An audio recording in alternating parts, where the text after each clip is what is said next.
आपके दिमाग में ना एक और स्टोरी चलनी शुरू हो जाती है, मेरा स्कोर गिर गया। ये आपकी अगली टिप है।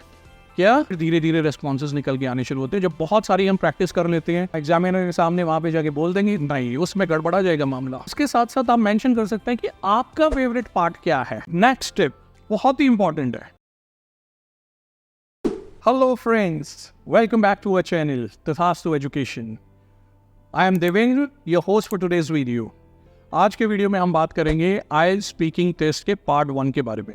जब आप कोई भी इंटरव्यू देने जाते हैं तो सबसे बड़ी समस्या होती है एंजाइटी। आप प्रेशर में होते हैं। तो बेसिकली जो पार्ट 1 है, इसका मेन पर्पस ही ये होता है कि आपको एज प्रोवाइड किया जाए।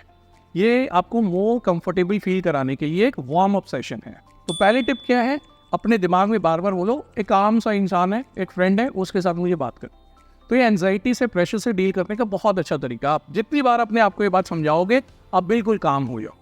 और वैसे भी एग्जामिनर्स बहुत ही ज़्यादातर केसेस में बहुत अच्छे होते हैं, वो आपको बहुत कंफर्टेबल फील कराएगी। सेकेंड टिप कि हम लोग एट तथास्तु ऑल्सो इस चीज़ को बहुत फॉलो करते हैं।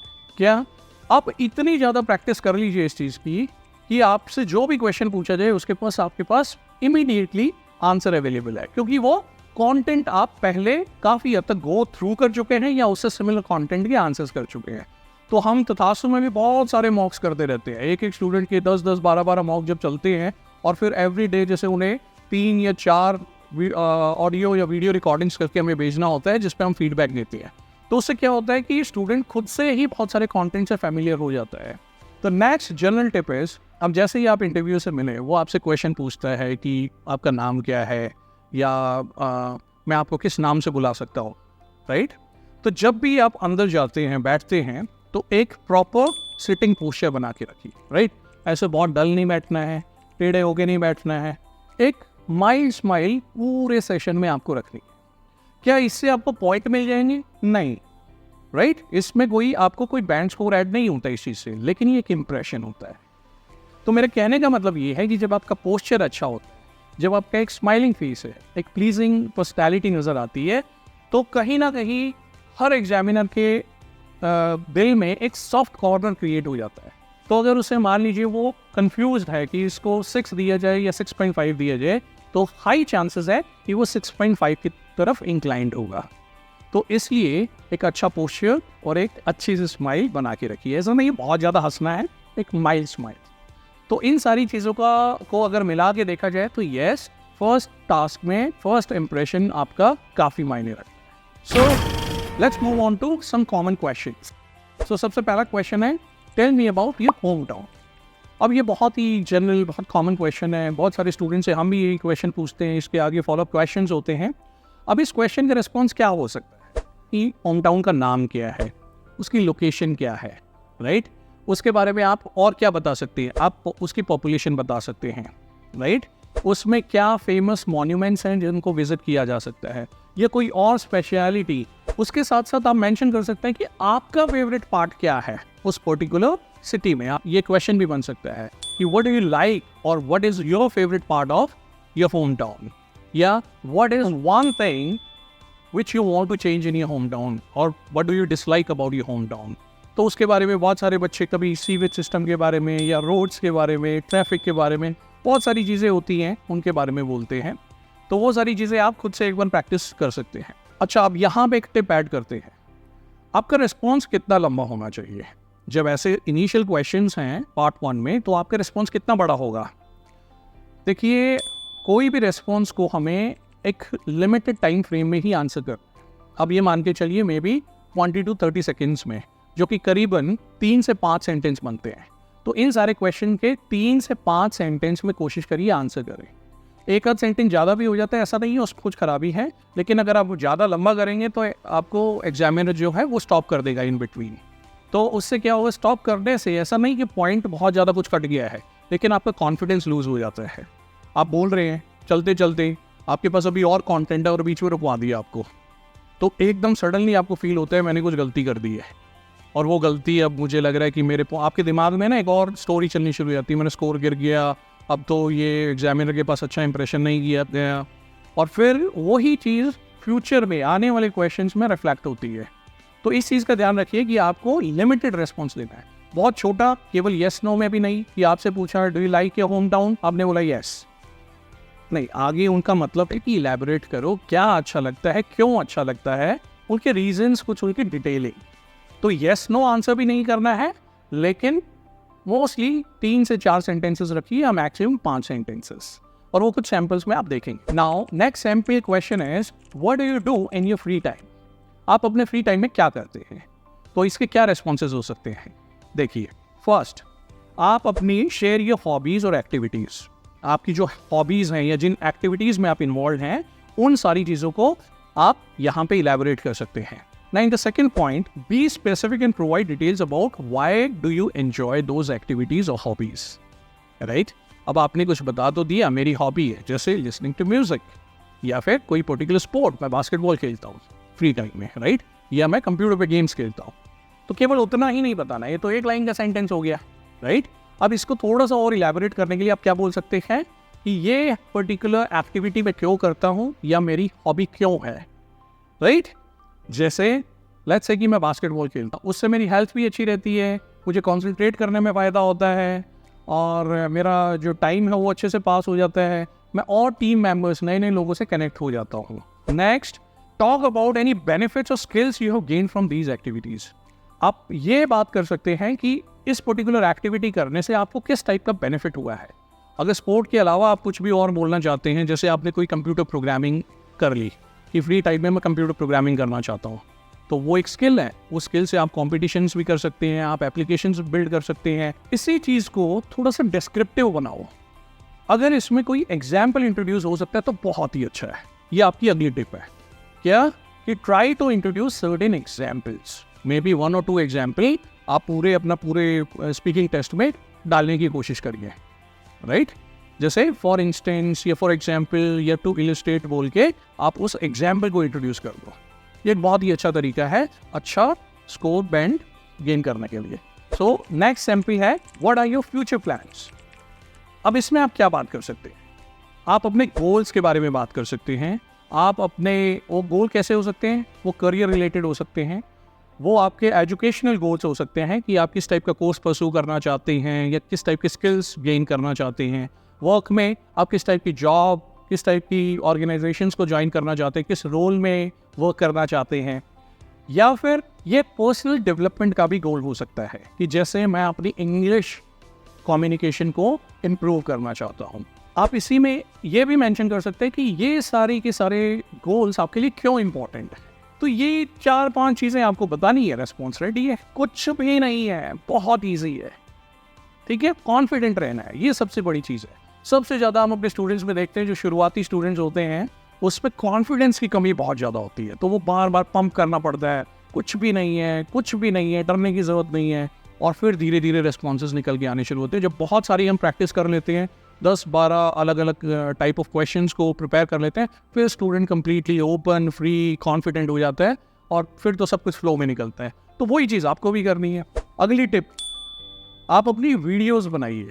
आप खुद से एक टॉपिक पिक कर लो और उस टॉपिक को खुद ही रीड कर दो, उसका रिस्पॉन्स देना शुरू करो। और मे भी जैसे आपने हाफ मिनट के 4-5 क्वेश्चंस अपने आप से पूछे, उनके हाफ मिनट के रिस्पॉन्सेज आपने बनाए, और फिर सिंपली उनको रिव्यू कर। आप उस वीडियो को देखो कहाँ पे गलती हो रही, चाहे आपके बोलने के तरीके में है, कोई सेंटेंस गलत बोल दिया, उसमें ग्रामर गलत बोल दी, या कंटेंट ही नहीं बोल पाए, या फ्रीज हो गए। नाउ अब देखिए, और काफ़ी सारे आपको एडिशनल क्वेश्चन टाइप्स मैं आपको बता रहा हूँ। जैसे होम टाउन है, होम टाउन के अंदर आप देख रहे हैं ये कुछ फॉलोअप क्वेश्चंस हो सकते हैं। व्हाट इज़ द लोकेशन, क्या वो बड़ा या छोटा शहर है, what would you like to change about your city and why, and blah blah blah. These are series of questions which you have to answer. तो आप क्या करिए, इसके लिए कोशिश करिए कि आप अपने सैम्पल रिस्पॉन्सेस प्रिपेयर करें। रटना नहीं है, ध्यान रहे, रटना नहीं है बिल्कुल भी, राइट? कि आप अगर सोचें इस पूरे के पूरे क्वेश्चंस के मैं अपने आंसर्स बना देता हूँ और ये रट के एग्जामिनर के सामने वहाँ पे जाके बोल देंगे, नहीं, उसमें गड़बड़ा जाएगा मामला। क्योंकि देखिए 2 चीज़ें हैं, एक रटी हुई चीज़ है ना, 100% गारंटेड नहीं है आप वैसे ही बोल पाओगे। क्वेश्चन ट्विस्ट भी हो सकता है, आपने वो रटा ना हो और वो क्वेश्चन आ जाए, बिल्कुल फ्रीज होके बैठ जाओगे। सेकेंड थिंग इज, एग्जामिनर बेवकूफ़ नहीं है, बहुत एक्सपीरियंस्ड होते हैं, आप जैसे बहुत लोगों का इंटरव्यू ले चुके हैं वो, तो उनको इन सारी वेराइटीज़ का बहुत अच्छे से पता है स्टूडेंट क्या क्या करते हैं, राइट। लेकिन रटना ऐसा नहीं है कि बिल्कुल वही रेस्पॉन्स देना है, लेकिन जब आप प्रैक्टिस कर रहे हैं, उसी कंटेंट को आप बार बार गो थ्रू कर रहे हैं, उसी कंटेंट को जब आप वीडियो रिकॉर्ड कर रहे हैं या आपके जो इंस्ट्रक्टर हैं किसी कोचिंग इंस्टीट्यूट में वो आपसे पूछते हैं, आप उसको आंसर कर रहे हैं, तो नेक्स्ट टाइम आपको एक हिंट होगा कि अगर मुझसे फ्रेंड्स के बारे में पूछा गया तो मैं किस फ्रेंड की बात करने वाला हूँ, राइट। उसकी कोई क्वालिटी पूछी गई तो क्या क्वालिटी बोलने वाला हूँ, राइट। हम क्यों फ्रेंड्स हैं, उसका रीज़न ब्ला ब्ला ब्ला। तो ये चीज़ एक और ध्यान रखिए कि हमें रटना नहीं है, लेकिन प्रैक्टिस बहुत अलग अलग टाइप के क्वेश्चंस की घर पे कर लेनी है, जिससे आपके पास कंटेंट ऑलमोस्ट रेडी हो जाएगा, ठीक है। अगर एग्जैक्ट सेम क्वेश्चन नहीं आया, उससे मिलता जुलता कुछ आएगा। फ्रेंड्स में नहीं आया, फैमिली पे आ जाए। अच्छा, और क्या हो सकते हैं क्वेश्चंस, और सैंपल्स देखते हैं। जैसे डू यू वर्क और are you student, why are you studying, what do you study, आपके फेवरेट सब्जेक्ट्स क्या हैं या फेवरेट टॉपिक क्या है, या what is your way of studying, when are you most active. Next, work related questions हो सकते हैं, आपकी जॉब क्या है, आपका पर्टिकुलर रोल क्या है उसमें, आप इस जॉब में कितने टाइम से हो, कितना टाइम आप इसमें और स्टे करने का प्लान कर रहे हैं, all that sort of question. और क्या हो सकता है, वेदर के बारे में पूछ सकते हैं, राइट, कि आज का वेदर कैसा है, आपको समर अच्छी लगती है या विंटर अच्छी लगती है, कौन सा सीजन अच्छा लगता है, is there any type of weather that you don't like. Now this is one of the most important tips के बारे में बात करने वाला हूँ मैं। कुछ इसमें काफ़ी स्पेसिफिक टिप्स रहने वाली हैं, कुछ टिप्स हमने ऑलरेडी डिस्कस कर लिए हैं, तो इसको थोड़ा ध्यान से सुनिएगा। So the very first tip is expand your vocabulary specifically related to these particular topics, क्योंकि फर्स्ट पार्ट जो है ये काफ़ी हद तक आपके इर्द गिर्द घूमेगा। आप जो क्वेश्चंस होंगे वो आपके रिलेटेड होंगे, तो जो बहुत कॉमन टॉपिक्स हैं उनसे रिलेटेड कुछ वोकैब आप अपनी लैंग्वेज में इंट्रोड्यूस करो, ठीक है। जैसे फैमिली के बारे में है अगर पूछा जाता है, फ्रेंड्स के बारे में पूछा जाता है, राइट, आपके वर्क के बारे में, आप क्या पढ़ना चाहते हैं, आपके फ्यूचर गोल्स क्या हैं, उनके बारे में, तो इनसे रिलेटेड कुछ स्पेसिफिक, कुछ स्पेशल वोकैब देखिए, क्योंकि जब वो वोकैब आपकी लैंग्वेज में इंट्रोड्यूस होगी तो ऑब्वियसली लैंग्वेज अपने आप निखर के आएगी, और वही हमारा केवल पर्पस है वहाँ पे। तो कोशिश करिए कि आप एक नोटबुक बना लें जिसमें टॉपिक वाइज आप उसमें अपनी वोकैब नोट करते चले जाएंगे, और बार बार कोशिश करेंगे हर सेशन में या हर वीडियो रिकॉर्डिंग में कि आप उस वोकैब को अपनी लैंग्वेज में इंट्रोड्यूस करो। पहली बार में क्या होगा, 10 वर्ड्स हैं, 10 में से कोई 2 ही डाल पाओगे या 1 ही डाल पाओगे, या 1 भी नहीं हुआ कोई बात नहीं, ट्राई किया। सेकेंड टाइम में 2 बढ़े, 4, 5, 6, 5 से 10 का टारगेट रखा, 5-6 भी हो गया, तो एकदम खुद से ही देखना आपकी लैंग्वेज बहुत निकल जाएगी, बहुत डेकोरेट हो जाएगी, राइट। तो वोकैबुलरी बहुत इंपॉर्टेंट है, और उसके लिए आप रीडिंग भी करिए, ठीक है। जैसे फैमिली रिलेटेड कुछ है ना टॉपिक्स आपने उठा लिए, आजकल तो इंटरनेट पे सबकी कुछ अवेलेबल है, कोई भी आर्टिकल उठाया रिलेटेड टू फैमिली, उसमें आपको बहुत सारे अच्छे अच्छे वर्ड्स मिल जाएंगे, तो उस वोकैब को इंट्रोड्यूस करो। Same thing we do with our students, जो हम अपने स्टूडेंट्स के साथ कर रहे हैं एग्जैक्टली वही चीज़ मैं आपको बता रहा हूँ कि उनको भी हम कुछ स्पेसिफिक सेट ऑफ वोकैब दे देते हैं, भाई ये आपको याद करनी है, ठीक है। ये पहले तो इसको रटो, अगर रटना है तो ये चीज़ कुछ हद तक की जा सकती है, या वोकैब को, ईडियम्स को, फ्रेजल वर्ब्स को, इन सबको रट लो, और फिर कोशिश करो अपनी लैंग्वेज में बार बार एक दो नया वर्ड, नई वोकैब, नया ईडियम ऐड करना है। तो धीरे धीरे वो प्रैक्टिस के साथ साथ आपकी लैंग्वेज का पार्ट बनना शुरू हो रही। तो this is how you can further improve your language skills. The next step is listen carefully to the question. समझिए क्वेश्चन क्या है। बहुत केसेस में इवन जब हम मॉक्स करते हैं हमें भी फेस करना पड़ता है स्टूडेंट्स को कि हमने क्वेश्चन कुछ पूछा है और वो आंसर कुछ और ही दे। कहीं ऐसा हो 5 सेंटेंस आपने ऐसे ही बोल दिए, टॉपिक पे आए नहीं और एग्जामिनर ने रोक दिया आपको, तो वो बड़ी ये ना आपका कॉन्फिडेंस लूज हो जाएगा, बड़ी डिफ़िकल्ट सिचुएशन हो जाती है। तो हमेशा टू द पॉइंट आंसर करें। नेक्स्ट स्टेप बहुत ही इंपॉर्टेंट है, बहुत स्टूडेंट्स के साथ मैं ये प्रॉब्लम फेस कर रहा हूँ। क्या बहुत बच्चे ये सोचते हैं कि बहुत जल्दी बोलना बहुत अच्छा कम्युनिकेशन है। तो कुछ स्टूडेंट्स को मैंने देखा बहुत स्पीड से बोलने की कोशिश करते हैं, लेकिन एक पॉइंट पे आगे रुक जाते हैं। एक सेंटेंस बोला अटक गए, फिर एक बोला फिर अटक गए। तो इसमें क्या है कि आपको एक नेचुरल पेस मेंटेन करके रखना है, ठीक है। नेचुरल में भी थोड़ा सा स्लो एंड पे चलो, धीरे धीरे बोलने की कोशिश करो, एक हैबिट डेवलप करो कि आपको एक नॉर्मल पेस मेंटेन करनी है, जल्दी बिल्कुल भी नहीं बोलना है। इससे एक बड़ा फायदा होगा कि जब आप नॉर्मल स्पीड से चलते हैं तो आपको अगला सेंटेंस फ्रेम करने के लिए टाइम मिल जाता है, ठीक है, फ्रैक्शन ऑफ सेकंड मिलता है, वही काफ़ी होता है। लेकिन अगर आप बहुत फास्ट बोल रहे होते तो आपका फोकस होता है अपनी लैंग्वेज पे, अपनी ग्रामर, उन चीज़ों पे ध्यान दे रहे हो, और वो जल्दी के चक्कर में अगला सेंटेंस का कंटेंट ही नहीं आ पाया आपके पास। और जब कंटेंट ही नहीं आ पाया तो बोलोगे क्या, फिर रुक के खड़े हो जाओगे। अच्छा, एक और नेक्स्ट स्टेप बहुत इंपॉर्टेंट, बहुत बच्चे गलती करते हैं। जब आपसे क्वेश्चन पूछा जाए तो उसको सीधा सीधा आंसर सेम क्वेश्चन को रिपीट करके नहीं करना है, right?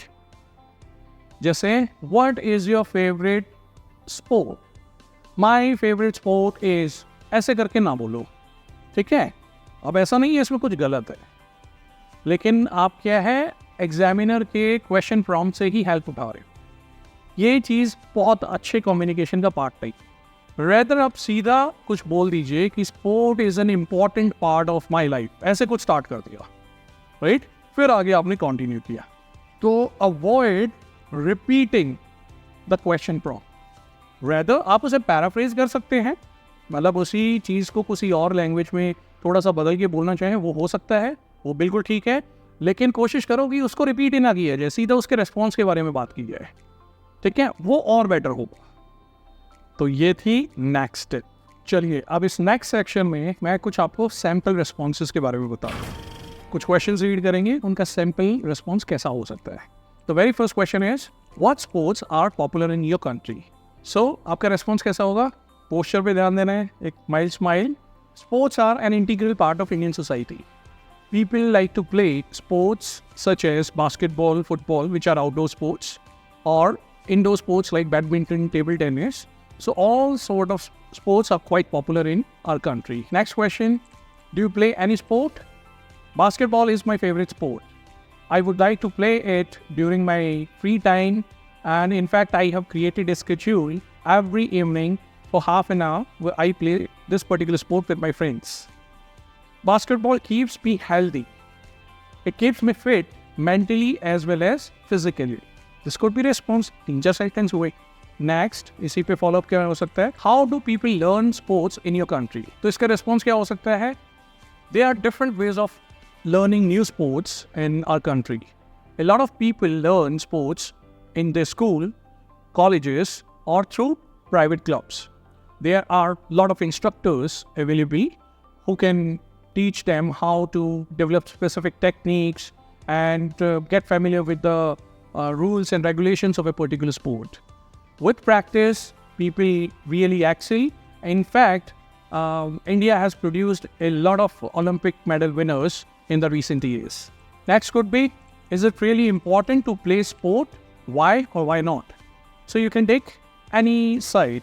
You can answer, yes, sports are important, or you can answer, sports are not that important. So sample answer could be, sports are definitely important for every individual. It keeps you engaged in a positive activity. It helps you release your pressure, your anxiety of the day-to-day task. Sports are also important for fitness. It has also been proved that sports help people quit their addictions. So definitely sport is an important activity in an individual's life. Now, अब मैं आपको एक sample response दिखा रहा हूँ text form में। एक question है, उसके पीछे कुछ आंसर्स है, राइट? हर क्वेश्चन के नीचे एक आंसर है, आप उसको रीड करिए। आपको एग्जैक्टली इस लेवल का आंसर क्रिएट करने की जरूरत नहीं है, बट ये आपको एक सैम्पल के तौर पे दिखाया जा रहा है कि एक अच्छा रिस्पॉन्स ऐसा हो सकता है। आप कोशिश करिए इस लेवल को मैच करने की। अगर वो 100% नहीं हो सकता, इट्स ओके, 60% हो गया, फिर भी बहुत अच्छा हो जाएगा। अब इनके आंसर रिस्पॉन्सेज को देखिए, उसकी वोकैब देखिए, सेंटेंस फॉर्मेशन को देखिए। अगर वैसा हो सकता है तो बहुत अच्छा है, अगर ऐसा नहीं हो सकता है तो इसका सिंपल वर्जन आप अपना खुद से क्रिएट कर सकते हैं। और कोशिश करिए उसमें थोड़ी सी एडवांस वोकैब हर नए वर्जन में आप डालने की कोशिश करें, तो वो धीरे धीरे ऑटोमेटिकली इंप्रूव होती है। That's all for today. I hope you like the video. अगर आपको वीडियो अच्छा लगा है तो please do subscribe to our channel, like the video. जब आप लाइक करते हैं तो हमारा भी कॉन्फिडेंस बढ़ता है और हमें मोटिवेशन मिलता है ऐसे और वीडियोस पे काम करने के लिए। बैकग्राउंड का जो काम होता है हम उसको और ज़्यादा अच्छे से करने की कोशिश करते हैं कि ज़्यादा से ज़्यादा टेक अवेज हों आपके पास हर वीडियो के अंत में। लाइक करिए, शेयर करिए और सब्सक्राइब करिए चैनल। Thank you.